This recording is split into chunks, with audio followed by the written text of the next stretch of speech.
Alright, welcome back, good people.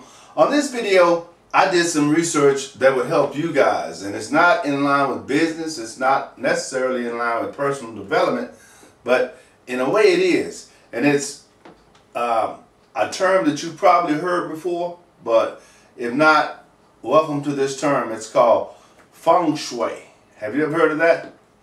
Feng Shui. It's F-E-N-G-S-H-U-I. Maybe Feng Shui. The way you see that, I see it as Feng Shui. Anyway, let me tell you what that is. It's a Chinese system, and what it teaches is a system of laws considered to govern spatial arrangements and orientation in relation to the flow of energy, and whose favorable or unfavorable effects are taken into account when siting and designing buildings. Right. In other words, it's how you position things in your home, in your office, or wherever you are that allows the energy to flow. Because the Chinese believe that that energy is good or bad energy. And if you stifle the energy of the flow, that creates bad energy, right? If you allow that energy to flow, right, that creates good energy. And there is ways to create good energy, right? There are also ways to create bad energy. I'm going to share some of those with you in this video, but I wanted you to understand that what I share with you along this journey of these 200 videos in 365 days are not going to always be business. Some things are going to be more relaxed, more, did you know that? I didn't know that. So when I do research, when I run across something that I'm interested in, I'm going to learn a little bit more about it, and then I'm going to share that with people. Because see, I don't think that I'm the only one who didn't know anything about Feng Shui. Maybe you did, maybe you didn't. If you did, I don't mean to bore you. If you didn't, you're going to probably learn something, right?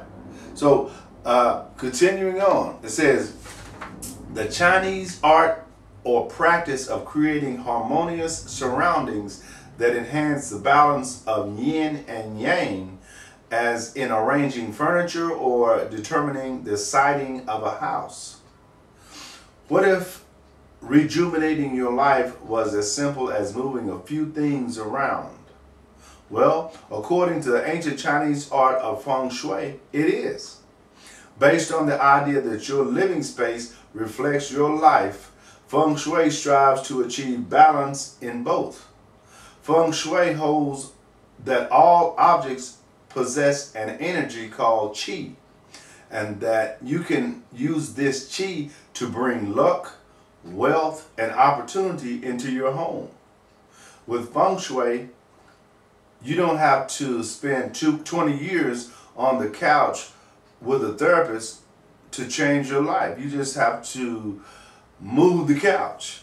And that's according to Ellen Whitehurst, an author of a book called Make This Your Lucky Day. Now, these things are all in line with what I believe in too, because I'm a firm believer that we're all energy. We're all energy. This is not like I wonder, though. It's a fact. Okay, so if you can say, well, no, that's not true. Yeah, it's a fact. It's a fact. We're just energy. If you break it down to atoms and molecules and particles, we're just energy, and we're just flow. And the thing about energy, you don't create any more energy. It's just redirected into something else. It just goes another direction, right? That's how that works. That's the way I was taught. Now, I'm going to share a few things with you according to Miss Whitehurst that may or may not interest you, but it's all in relations to Feng Shui. And she says, open the front door. Energy flows through the front door. And it says energy flows through the front door. An open and inviting pathway allows positive energy to flow into your home, whereas energy can stagnate if the entryway is closed off. Want opportunity to come knocking?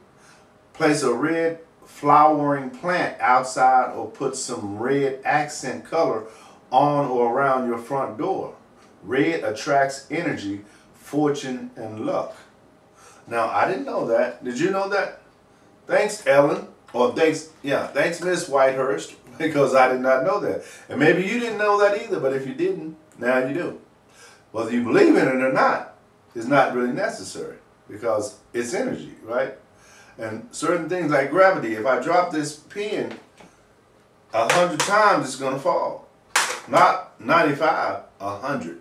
And there are other things that work in the universe like that, 100% of the time. Maybe you know some, maybe you don't. All right, continuing on. Next, we have clear the clutter. In Feng Shui, a cluttered house equals a cluttered mind. Even worse, clutter literally sucks up the energy in a space.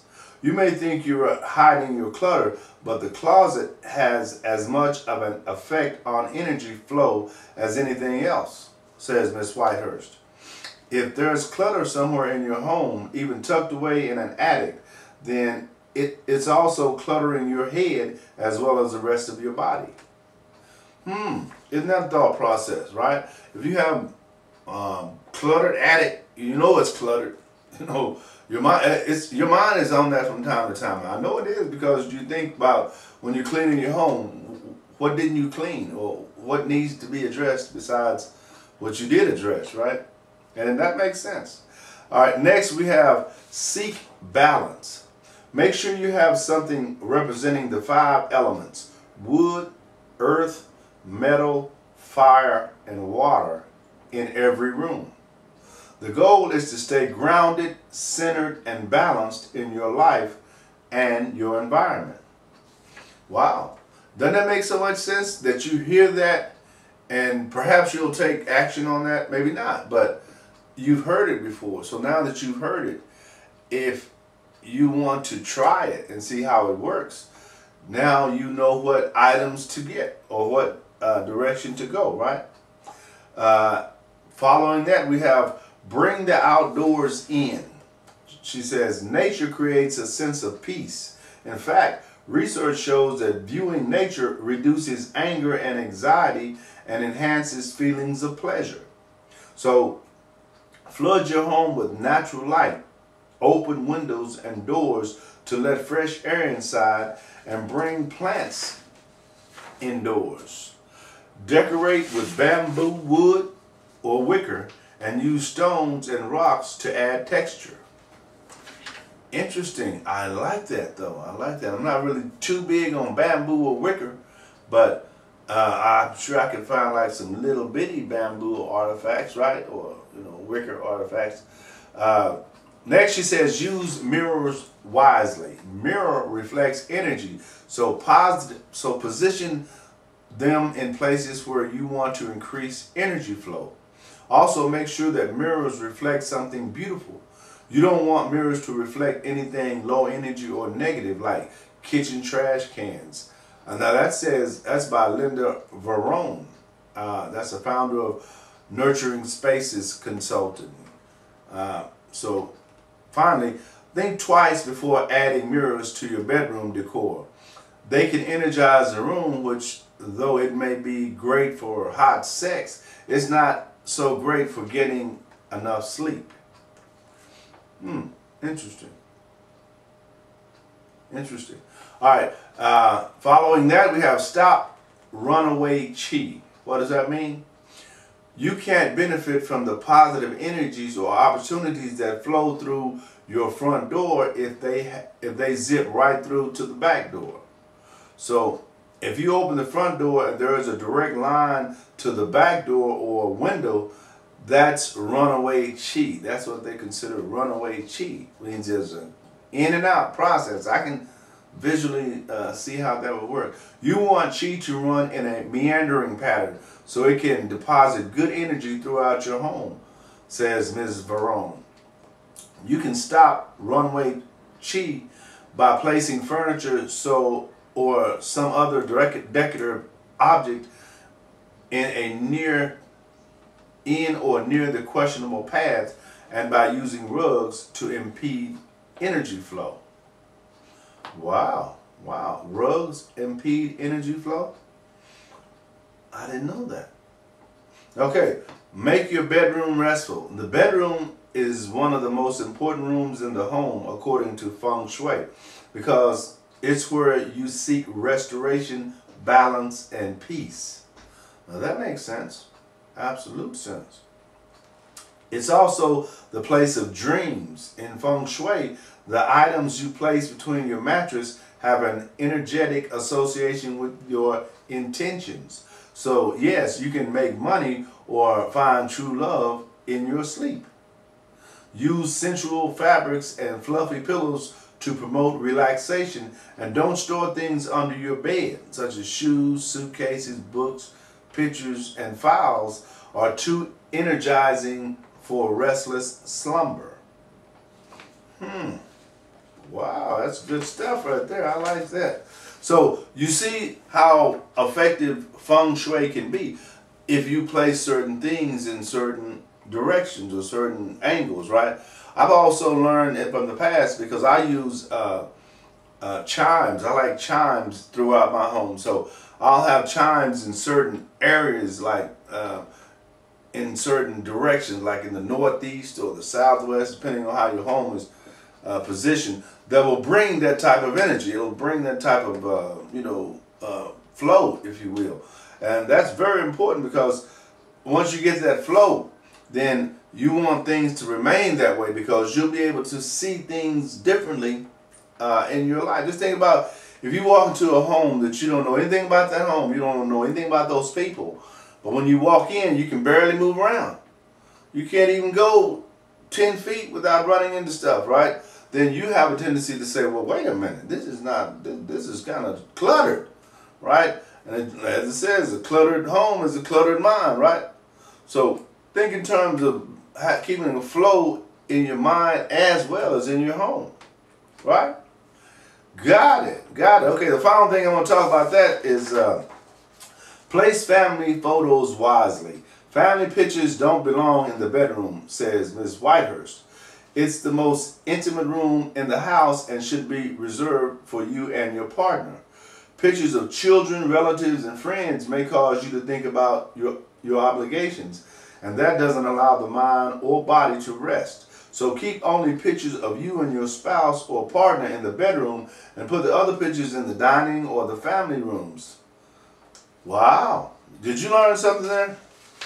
I bet you did. I bet you learned something there. All right, now we're going to talk about plants just for a second. The best place for plants are in the kitchen between hot and cold appliances to create balance, in the dining room to draw abundance, and in the family room to promote health, life, and connections. Plants will do that because plants give off oxygen, right?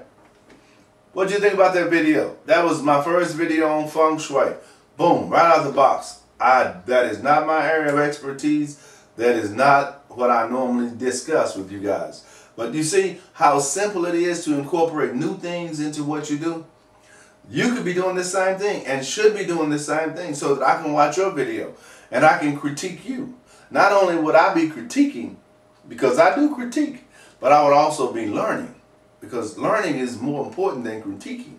You know that, right? Like these videos, share these videos, and stay tuned for the next video. Speaker Larry. .blog